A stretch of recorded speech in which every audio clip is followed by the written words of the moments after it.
Hello, everybody. It's Dr. Rick. Welcome to Focus Friday. 1 second here.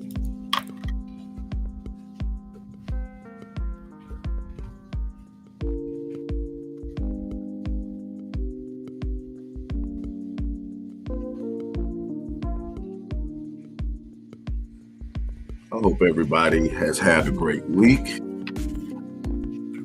I know that it has been busy and challenging for me. A lot is going on, but you're still breathing, you're still in the fight.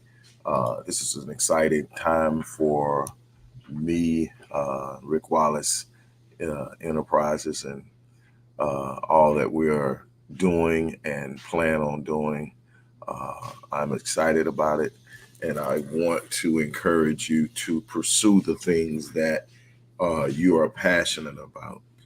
Today is Focus Friday. We're going to talk about the price or the cost of rejecting knowledge.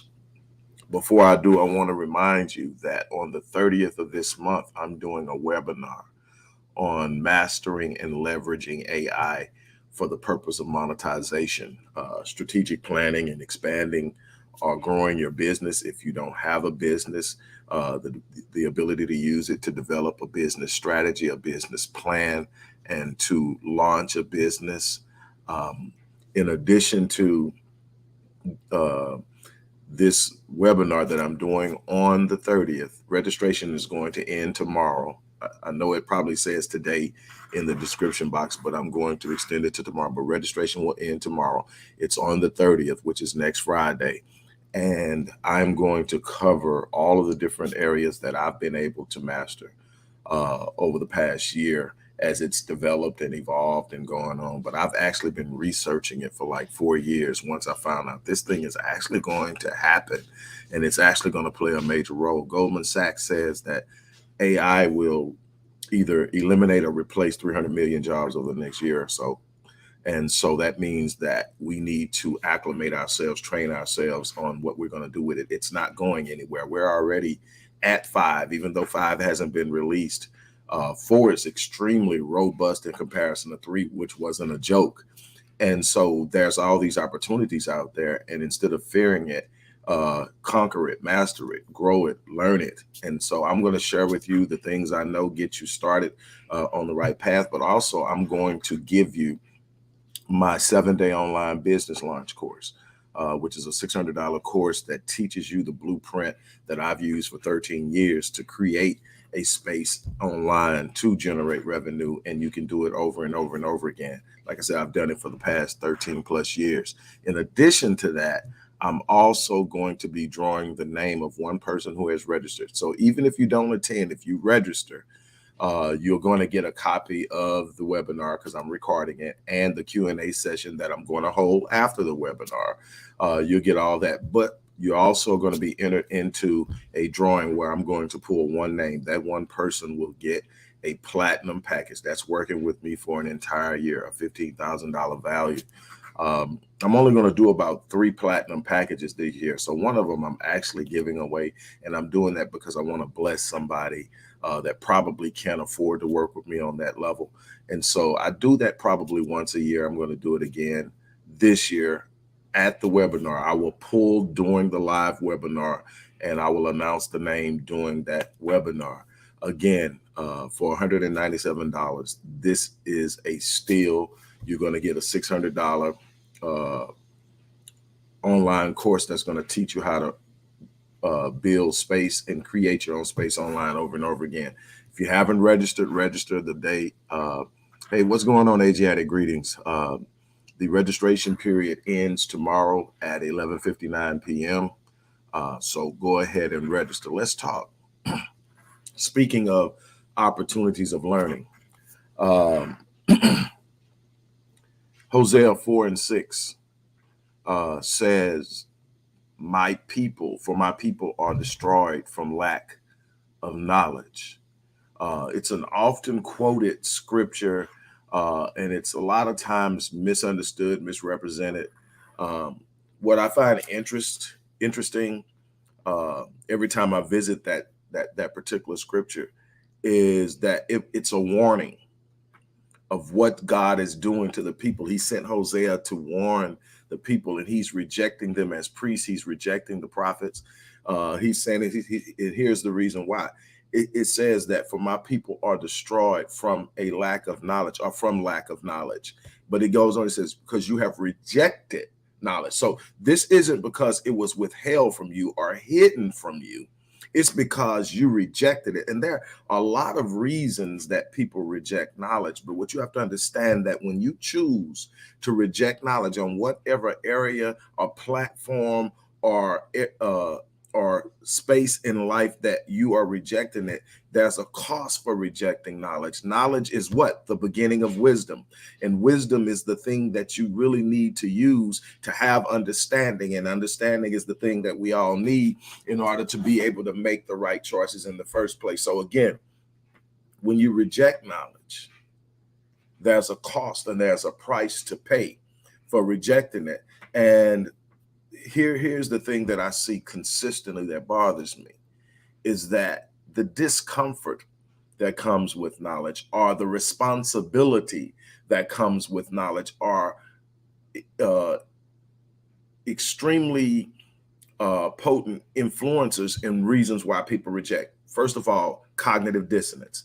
As you begin to take on knowledge, you are made aware of things that you have held in your belief system that are no longer valid, because now the truth has been revealed, and you now are realizing a belief or a principle you hold dear isn't valid. And the easy thing to do is to reject the knowledge, reject the messenger, reject the message, but you don't want to hear it because it's going to challenge you to release old beliefs. But let me tell you something.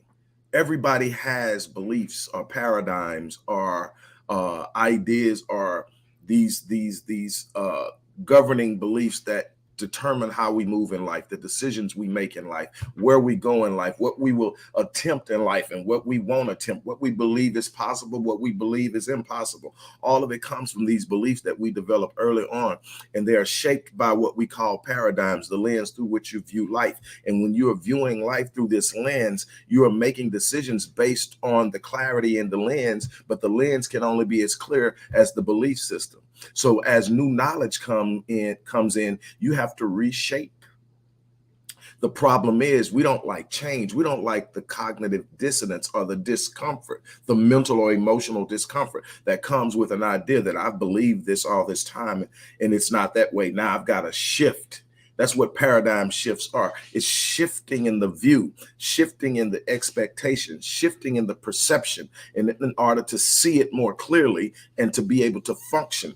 And so when you reject knowledge because of that, you're rejecting it because you don't want to have to deal with the discomfort. And then another reason we reject knowledge is responsibility. See, as I begin to take on this knowledge, with it becomes responsibility. Christ says, of whom much is given, much is required. So the more knowledge I take, the more I'm required to act on that knowledge. And see, knowledge comes with responsibility to take action, responsibility to engage, responsibility to act accordingly. And so a lot of people reject it because I don't want to do that. I don't want to do that. Whatever it is, there's all these reasons to reject. And the problem is, all these things we say we want in life, all these places we say we want to go, all these things we say we want to do, it comes with an accumulation of knowledge and the ability to interpret that knowledge, then apply that knowledge and take action. When you decide that you're going to ignore or reject knowledge, you also reject opportunity. You also reject an ability or a place in which you can act and take or make moves to do the things or have the things that you say you want. See, it's not about what you wish for. See, there's a difference between a vision and a dream and a fantasy and a wish. And the difference is not that one is more outlandish than the other, because one person's fantasy is another person's vision.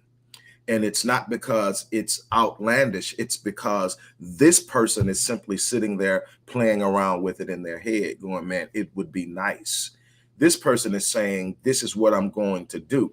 Now, what is required of me to do it? It's not about what you can and can't do. It's about what you're willing to become in order to do it. And in order to become something, you're going to have to consume the knowledge that prepares you to take the actions that will grow you into the person. It's not about what you want. You don't get what you want. You get who you are.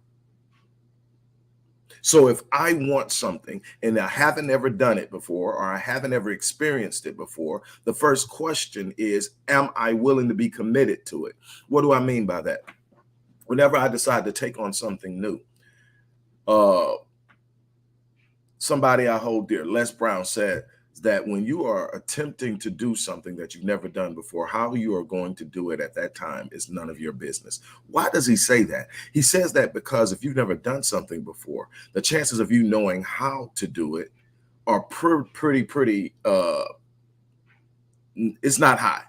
So if I am going to consult my past about changing the outcomes in my future, I'm going to constantly be bogged down in old ideas and old experiences. And I'm asking permission of something that has never happened. So I don't consult my past. What I do is I say, am I willing to go the distance? And what does that mean? That means that once I commit to something, I don't quit until I get it. I have a time frame. I have goals set as far as times when I want to do it. But if I don't hit it on that time, I don't say, well, I tried. I hunker down and I become more engaged. And if I don't hit it at the next point, I keep going. I have things that I thought would take a year, took 3. I have things that I thought would take 5, took 10. But in the average person is quitting at 6 weeks. And then people say, well, how did you do this? I didn't quit. It's not because I'm smarter. It's not because I know this or know that. It's not the degrees. It's not none of that crap. All that stuff came because I didn't quit. I started with nothing but 2 great grandparents who believed I was special. And they, through that, told me I was, exposed me to things, put me in spaces. And because I believed I was special, I behaved like I was special. But here's the thing, everybody's special. We hear all the time that God is not a favorer of any particular person.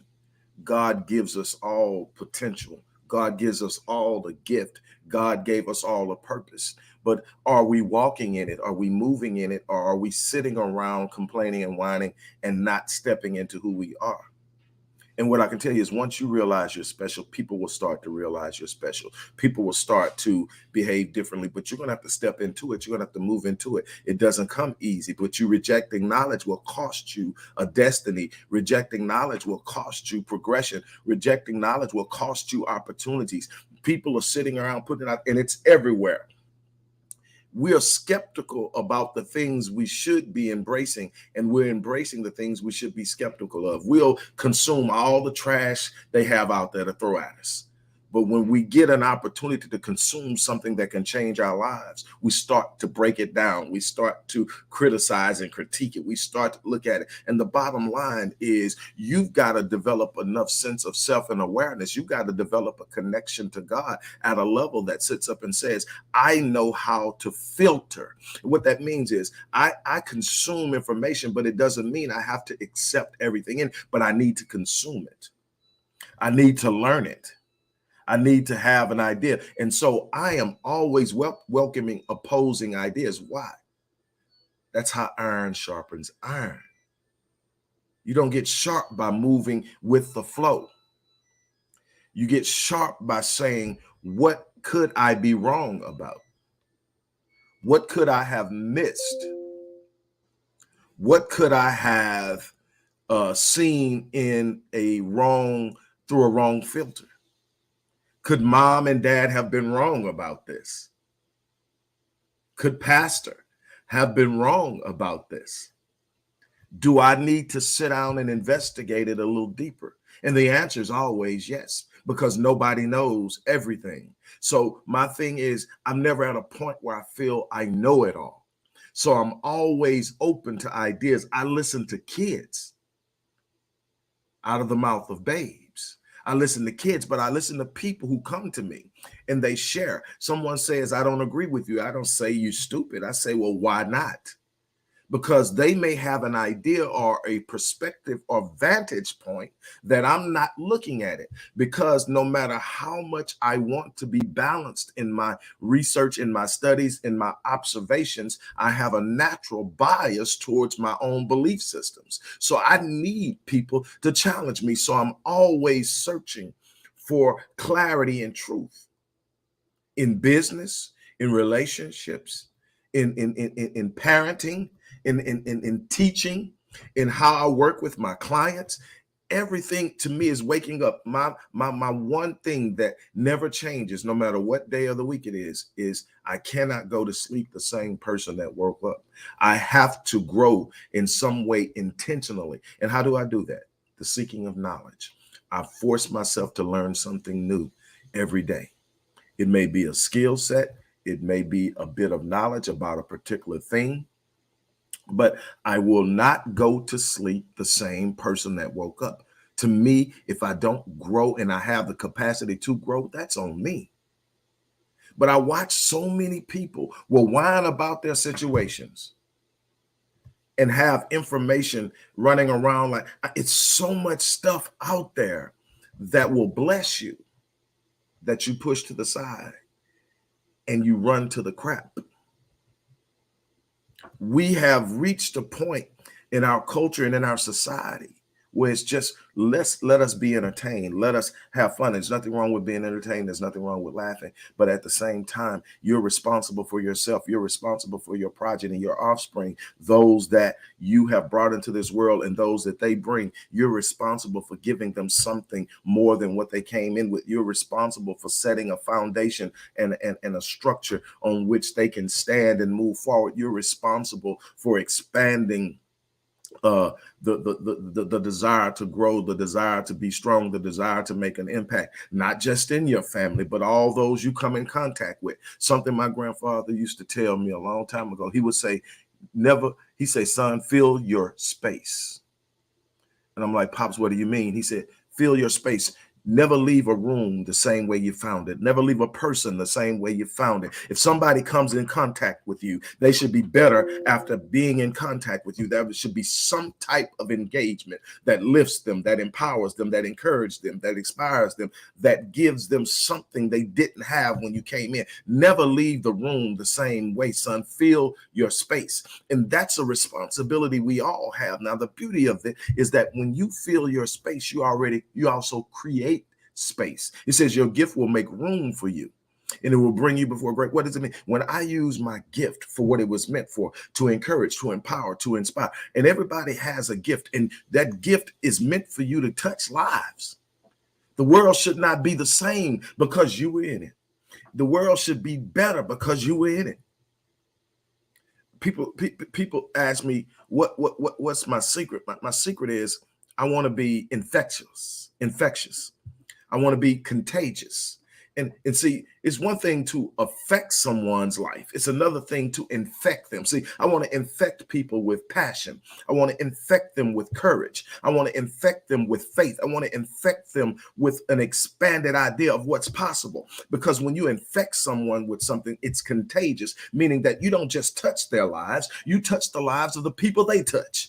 So I've blessed people that I've never met before because I'm contagious. But the thing is, I had to consume. I had to be willing to receive. I had to be willing to be taught. The moment you become unteachable, you become stagnant. You don't grow. Then you start the process of going backwards. And before you know it, you're sitting up and you're wondering what's going on. Why am I here? Why can't I get out of this rut? It's because you stopped growing. You rejected knowledge. My people are destroyed from lack of knowledge. And in a point in time and space where knowledge is so plentiful, it's a shame that so many are being destroyed because they reject knowledge. They don't like the way it sounds. It doesn't align with their current belief systems or what they believe. They dismiss it, and then they get frustrated because they can't seem to advance in this life. It's because you rejected knowledge. It's because you have rejected knowledge. You have rejected the word I've sent you. I will reject you. It says, and because you have ignored my word, I will ignore your children. So let me explain to you what that means. That's a generational promise. When you sit up and reject knowledge, it doesn't just impact you, it impacts your progeny, your offspring, your children, your lineage, your legacy. When you sit up and reject knowledge, you rob yourself of the ability and the capacity to touch their lives. It says, because you have ignored my word, I will ignore your children. You're wondering why. Some of us are reaping the consequences of what our parents rejected. And now it's our responsibility to make sure we don't reject knowledge that could take us into a space that can give our children the blessing of knowledge that would empower them. And when I speak of this knowledge, I'm not speaking from a place of religiosity. I'm speaking of a place of a direct connectivity to God, but also an awareness of how things work in the world around you. So I've seen some people so heavenly and spiritually good that they're so heavily and spiritually aware that they're no earthly good because they haven't gained any understanding of how things work around them. They think they can just throw up a scripture or throw up a quote and everything falls in line for them. But we have a responsibility of engaging the world around us. We have a responsibility of standing strong and reflecting God in our lives. And I'm not telling you how to see God. I'm telling you that you have a responsibility, no matter how you see God, to operate in a way that's reflective of your relationship with God. And that's also a representation of who God is in your life. And you can't do that if you're constantly moving through life in darkness and whining and complaining all the time. That's not a good representation. That does not present God in a good light. Hey, you talk about God all the time, but every time I see you, this is going on. Every time I see you, you're whining and complaining. And I'm not talking about you shouldn't be going through things. I'm telling you that when you go through them, you should go through them with a confidence that you're built for the battle and that people should be able to look at you. One of the most encouraging, empowering times came at the most darkest moment of my life. And it came from a person that I had this unbelievable respect for because they were a person of faith, still a person of faith. And we were very close. And this person knew something about me that very few people knew. I was going through it. When I tell you that this 2012 was the worst year of my life, I was going through it. But I had made up in my mind that I wouldn't quit. I made up in my mind that I wasn't going to lay down. I made up in my mind that something better was over the horizon. I made up in my mind that something great was going to happen, that I wasn't done, that this wasn't the end. And I was walking and I was pushing and I was fighting and I was speaking and I was smiling and I was loving at a time when everything seemed to be crushing me. I was smiling and working and blessing other people. And this person looked at me and this person said, I thought I had my faith game tight. But when I observe you, I know I got to up my game. I'm watching you in this space and you're walking with such power and you're reflecting the power of God in your life, despite what you're going through. See, it's not about circumventing the struggle. It's not about circumventing the storm. You're going to meet some storms. You're going to meet some challenges. You're going to go through some difficult moments. It's about sitting up and telling you. David said, I encouraged myself. And I'm telling you, I've been there. But it's easy to encourage yourself when you've prepared yourself. So you got to be able to sit up and say, okay, this is what I'm going to do. And see, while I was sitting up and saying it wasn't over, I was taking in knowledge. I was training myself to reinvent myself, to bring myself and represent myself in a new space. I was coming out of the face-to-face world and I was moving into the cyber world. And I was going to make my presence felt not just in my city or in my state, but around the world. And now I have clients on multiple continents because I believed enough to pursue something. I didn't reject knowledge.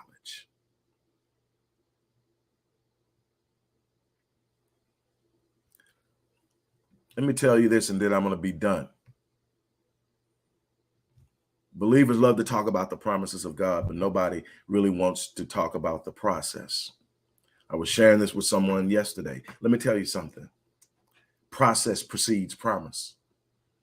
You cannot get the promise without first enduring the process. Most of us don't want it. It's too tough. It's too hard. It doesn't look like we thought it should look. It doesn't feel like we thought it should feel. It's not happening in the time that I want it to happen. It's not dressed the way I want it to be dressed. So I don't want to do it, but you want the promise. You can't have the promise without the process. And see, when I went through in 2012, what's the process? See, you got to be prepared for what you're asking for, and the process prepares you. The one thing that this understanding about knowledge has done for me is it keeps me in a space of in a place of willingness to grow, willingness to learn, willingness to change, willingness to evolve into someone better, someone more patient, someone more understanding, someone less judgmental, someone more committed to the cause, someone unwilling to let go, someone that has grown in intensity of passion. And that is what I'm trying to get you to understand. There's something you need to know. I'm not telling you what that thing is, and it may be multiple things, but you got to start somewhere. There's something you need to know that you're rejecting. Stop rejecting knowledge. It comes at a hefty price, a price I don't think you want to pay. Pursue knowledge, grow, learn. That's how you expand yourself. When you sit up and say, this is what I want to do, and you've never done it before, what you've got to understand is you got to ask yourself a question. Okay, the people who are doing this, what do they look like? What do they talk like? What do they read? What are the principles and the practices? Success leaves patterns, success leaves clues, but you're going to have to be willing to what? Take in the information, study it, and then apply it to your life. There's no osmosis. There's no magical potion. There's no snapping of the fingers and all of a sudden you're everything you need to be. God gave you the gift, but you're going to have to work it. You're going to have to expand it. You're going to have to grow it. You're going to have to walk in faith in a way that it simply explodes and grows within you, but you're not going to get it sitting back, pushing back anything that challenges your current thought.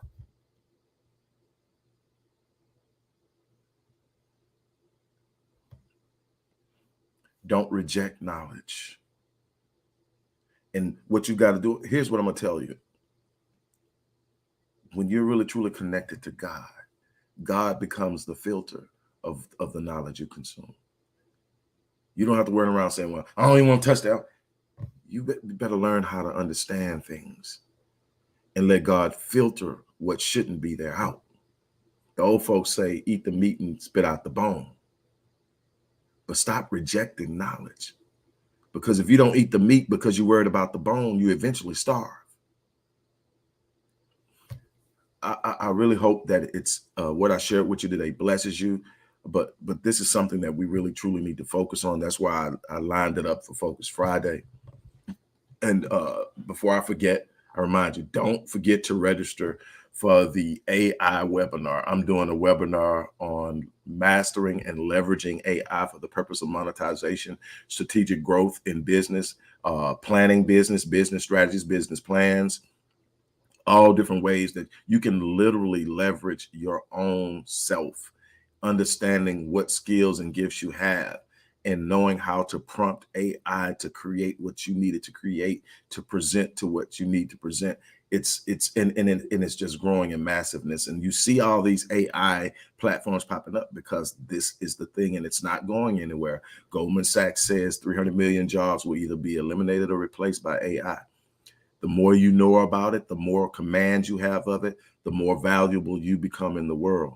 So I'm doing this webinar. I'm also giving away my 7-day online business launch course to everyone who registers. This is the course that we talk about 2012. 2010 is when I started this thing, and I've been going ever since. And the blueprint of how I've done this online for 13 plus years is in the 7-Day Online Business Article. I'm going to give you that, but I'm also going to be drawing one name from the people who register for this program, and that person is going to get a platinum package. That means they're going to get to work with me for a year. We're going to set the entire scope of what it is you want to achieve and where you want to be, and we're going to walk it out week by week and make it happen over 52 weeks. This is a $15,000 package. I'm gifting it because I want someone who probably can't afford to do it to experience it. It's life-changing. It's still the best program I have. I want to bless you with it. And this is what I'm going to do. I'm going to pull the name during the webinar, and I'm going to give that person, and even if you don't attend, if you register, your name will go in the bag, and I will pull from those names. And I will be recording the webinar. So even if you don't attend, you will get the full webinar and the subsequent Q&A session after the webinar. On that note, look, as I always say, I live my life on full, so that when I leave this place, I die on E. All I'm saying is I'm not going to leave my potential untapped, and I'm challenging you to take the same position.